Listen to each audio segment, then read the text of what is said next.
इलाहाबाद उच्च न्यायालय के मुख्य न्यायाधीश। सौभाग्य से हिंदू थे, हिंदू में भी ब्राह्मण कुल में जन्म था। उनके पिता दादा बहुत अच्छे वैदिक कर्मकांडी विद्वान थे, लेकिन वो किसी किसी को अपनी पढ़ाई लिखाई का अजीर्ण हो जाता ना, अपच, तो वो ज्यादा पढ़े लिखे थे जज साहब, उनको अपनी पढ़ाई लिखाई की अपच हो गई। अपच हो गई तो उनके दिमाग में एक बात पता नहीं कहां से घुस गई कि मनुष्य जाति के पतन का एकमात्र कारण है धर्म को स्वीकार करना, ईश्वर को स्वीकार करना। घोर नास्तिक थे वो। और इस तरह की बातें भी दुर्भाग्य से हमारे इतिहास में पढ़ाई गई कि जितने संघर्ष हुए उनके कारण, उनका कारण धर्म था, शास्त्र थे, सभ्यताएं थी, ऐसा ही पढ़ाते हैं लोग, वही उनके दिमाग में थी।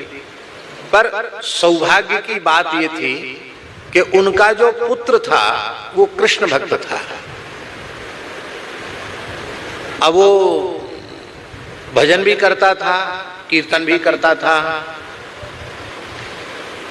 और श्री कृष्ण की एक फोटो रखता था।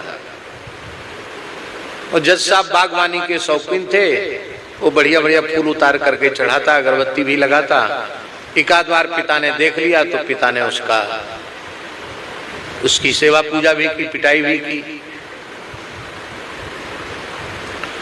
एक दिन उस पुत्र ने, जो अधिक आयु का नहीं था, कक्षा 8वीं में पढ़ रहा था, बहुत योग्य था पढ़ने में, उसने अपने पिता को सबक सिखाने का निश्चय किया। हमारी बात सुनकर आप लोग अपने पिता माता को सबक मत सिखाना, पर वो पिता का कल्याण ही चाहता था पुत्र, इसलिए उसने कुछ पेंसिल पर बहुत अच्छी रेखा चित्र बना लेता था। तो रविवार का दिन था, अपने पिताजी के घर के ऑफिस में बैठ करके और एक सफेद कागज पर पेंसिल से श्री कृष्ण का बहुत सुंदर चित्र बनाया। बंसी लिए हुए, पीछे गाय खड़ी है और श्री कृष्ण बंसी बजा रहे हैं, और ठीक मेज पर, टेबल पर उसको सजा दिया। पिताजी आए, बोले ये किसने बनाया? तो पिताजी यही समझाते थे उसको, बोले किसने बनाया? ये सारी सृष्टि परमाणुओं से बन गई, तो परमाणु इकट्ठे हुए कागज बन गया, परमाणु इकट्ठे हुए कलम बन गई, परमाणु इकट्ठे हुए स्याही बन गई, और परमाणु इकट्ठे हुए चित्र बन गया। क्यों? बनाने वाला तो कोई है नहीं।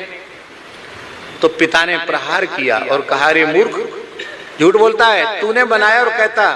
बोले बिना बनाए एक फोटो नहीं बन सकता है, ये पूरी सृष्टि बिना बनाए कैसे बन गई? पिताजी आप मुझे मार डालो, पर ईश्वर की सत्ता नहीं है, ये मैं किसी भी प्रकार से स्वीकार नहीं कर सकता। तुम कहते कि सब ऐसे ही बन गए, कैसे बन गए ऐसे? एक चित्र नहीं बना कागज पर बिना बनाए, वे पूरा ब्रह्मांड कैसे बन गया? ये पूरी प्रकृति कैसे बन गई? पूज्य प्रभुदत्त ब्रह्मचारी जी ने लिखा है कि वो मुख्य न्यायाधीश अपने पुत्र को लेकर मेरे पास आए और रोते हुए उन्होंने कहा, इस मेरे बच्चे ने मेरा जीवन बदल दिया और वे पुनः सनातनी विचारधारा में लौट करके आया।